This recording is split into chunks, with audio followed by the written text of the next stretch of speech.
Hey, what's going on, guys? Freedom Beast here, and today I've got a new video for you.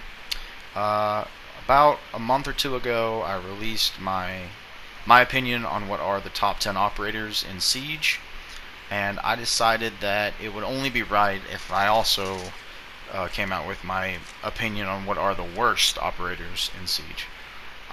Now, I don't necessarily think any of these operators are bad, but I do think that, especially with the current meta, some of these operators are just very lackluster and their jobs can be done better by someone else, or necessarily you could just, skip around it altogether. I am only including 6 total entries for this. I'm going to do 3 attackers and 3 defenders, simply because this list was already a difficult choice for me, so I decided to make it a little bit shorter, just so I wouldn't have to choose as much more than anything else. But yeah, I think that's it. So without further ado, I'm going to go ahead and get it right into it. Alright, at number 3 we have Thatcher. This one was a difficult choice to make, honestly. I had quite a few I could have put at number 3, but I ultimately went to Thatcher for really just one reason. First of all, I think his guns are great. I think he's a very good fragger. There's not really much to say about his weaponry, more so about the ability he brings to the table. I personally believe that Thatcher's abilities can be done better by other operators. Specifically, especially with the introduction of Maverick and Clash, I think Maverick has kind of taken Thatcher's job away from him. Do I think Thatcher is absolutely useless? No, I don't. But he's very situational, and as such, I think because of Maverick's introduction, Thatcher's situationalness, or whatever the fuck you want to call it, just drops. Because Maverick can do what Thatcher can do a little bit safer, in my opinion, but at the same time, it is also a bit more risky. Now, if you're more of an old school player like I am, Thatcher's probably the better way to go. But if you prefer the newer operators like Maverick and and Maestro, Alibi, and Clash and all them, then Maverick's probably the better choice for this. But all in all, because Thatcher is still useful for certain situations, I do think he is still a viable operator, and as such is why he's not any higher on the list. Alright, taking the number 3 spot for the defenders is Pulse. Now, Pulse was also a toss-up for me. It was basically between him and someone else, and I'll get to that later. But, yeah, the main reason I chose Pulse is 2 things. Number 1 is his weapons, obviously. If you watch the top 10 operators video, you know how I feel about the FBI SWAT defensive weaponry.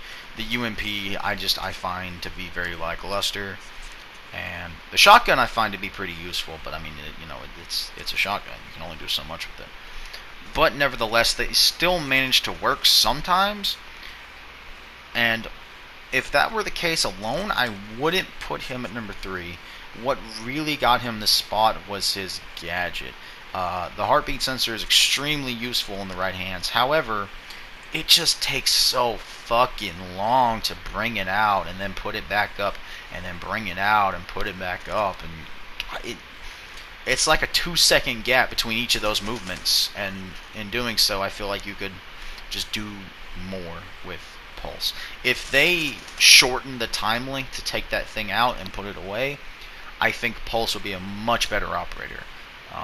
But right now, I think he is one of the worst. As of right now, I don't think he's bad, but he is one of the worst. Alright, moving up to the top 2. At number 2 for the attackers, we have Ying. Now, if I had made this list maybe, a month ago, Ying would definitely not make it. She used to be so powerful, especially with a group. However, I think because of some recent patches and a few small nerfs, I think that actually caused her to be fairly bad. For starters, her candelas have always been very, very lethal. And by that, I don't mean always lethal to the enemy. They can always be lethal to anybody except for Ying. So you could effectively, ruin your team's chances of, winning the round. Also, her LMG, while it did receive a slight buff to its damage, and I believe its recoil recently, I don't think that's enough to really put her, higher up on the list. And also, she's just very non-consistent. And because of that, with this current meta, I just don't think there's any real possible way Ying can be better than she is. And that's why I'm going to have her at the number 2 spot. Alright, and at the number 2 spot for the defenders, we have Frost. This one was also a toss-up between her and Kapkan. However, I realized something about Kapkan that, in my opinion, doesn't quite put him on this list. And that's his... There's a trade-off between their respective traps. With Frost, it's easier to see and easier to deal with, but at the same time, it's more lethal. Whereas with Kapkan, they're harder to spot, they're harder to deal with because you have to be at the right angle, and they're not quite as lethal as a Frost mat. But because of that ability they're harder to be seen, I think that kind of puts Kapkan at a bit more of an advantage, because he does come with 5 of them, so at the same time, whereas Frost only has 3. So, in my opinion, I think Frost is probably the worst of the quote-unquote trap meta, but I still think she is somewhat viable, especially right now with Shields kind of making a comeback, but at the same time, people like Maverick, once again, who can just, fuck your shit up from just about any direction, are able to, just make your life hell if you play Frost. And also, keep in mind, literally anyone can ruin your Frost mats with bullets. As I stated before, Thatcher can get rid of Kapkan's traps with his EMP. He does not get rid of Frost mats, however, his gun can do that for him. It won't be an issue. Excuse me. So where does that leave us?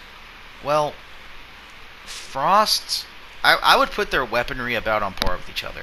Frost mats are easier to spot and therefore easier to deal with. And so for that, I'm going to have to put her on this list instead of Kapkan.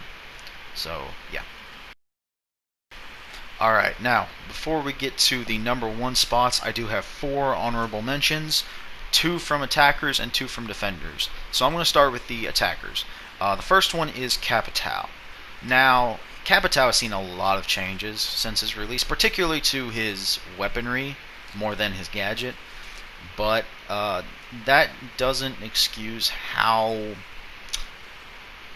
inconsistent his bolts are, particularly the fire arrows. It's not the smoke arrows, I will admit, can be quite useful. However, anyone with a smoke grenade can cause the same effect, so I mean, it doesn't really affect that much. His weaponry, even with the constant changes, is still, in my opinion, subpar. It's not the worst I've ever seen, but it's also could be a lot better. And the main reason he's not on the list and is only an honorable mention is just because his smoke arrows are pretty useful, to be completely honest. So yeah.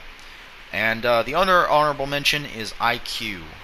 This is specifically because she had her grenades taken away, and in my opinion makes her less viable as a fragger.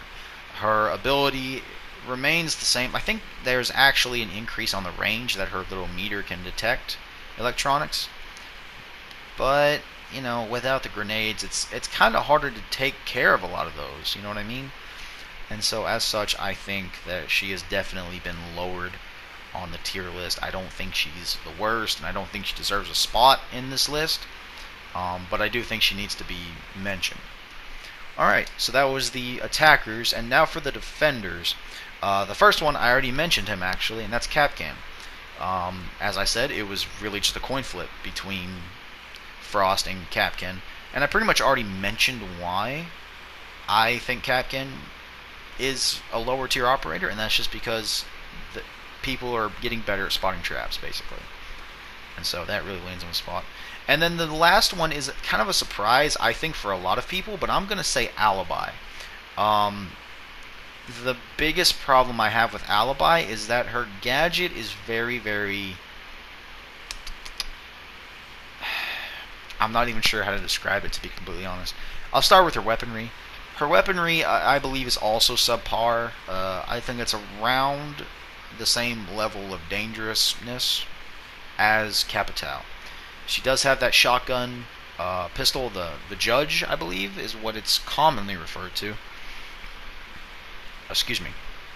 But all in all, her weapons are very subpar. I believe her rifle is the second lowest damaging rifle, or submachine gun rather, on defense, apart from the P90, I believe. I think the P90 is the only thing that beats it. And then her holograms are, yes, they're useful, but they're becoming much and much less useful because people are becoming more intelligent, more game-wise, and as such, they're being able to spot out the holograms much easier than they were when Alibi and Maestro were first introduced. And as such, I think that it should be mentioned that I personally think that her tier level is down there with the rest of these people that I'm mentioning. Alright, we're at the number one spots, and this one pains me to say it, but the number one worst attacker right now, in my opinion, is Blackbeard. I think Blackbeard has just been nerfed to hell and back. There is no way that this man is as powerful as he could be. They even nerfed the shields even more this latest patch to, like, I think it's 50 damage apiece. So basically, some pistols can take it out with one shot. I just want you to understand that. But yeah, I think it's pretty obvious why I think Blackbeard is here. I do think his guns are pretty good, but his ability is just next to worthless at this point. Especially with these more powerful guns coming out, like Maestro's LMG and Maverick's AR-15. I think those, along with some of the other ones that are already powerful, such as Ella's Scorpion, or any sort of shotgun, really, it just makes Blackbeard that much worse. And so, for that reason alone, I think is enough to put him at the number one spot. And last, but actually technically least, the worst defender in the game right now is Tachanka. Okay, I know he's a god. I know this. But let's get back into realism for a minute, and let's be serious. Tachanka is not useful. I know I said that every operator has their use, and that is true, even Tachanka, but it's very, very, very, very rare in most cases. Most of the time you end up just standing there the entire round, holding on your LMG, hoping someone walks into your path. But all in all, it usually doesn't happen like that. Also, it should be noted, Tachanka's weaponry is also subpar, in my opinion. I compared Frost and Kapkan's weapons earlier, and Kapkan's weapons are exactly the same as Tachanka's, and I think they are fairly subpar. They're useful, but they're subpar.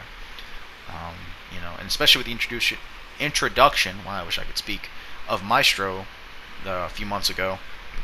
Excuse me, God, I'm sorry. With the introduction of Maestro, it's basically a roaming Tachanka. You really don't need Tachanka anymore with Maestro there. And that's the reason I think he is the worst defender. So, I hope you guys enjoyed this video, and I'm sorry if you didn't agree with it, but that's okay. Be sure to like and subscribe, and leave a comment if you want more, and I will see you guys next time.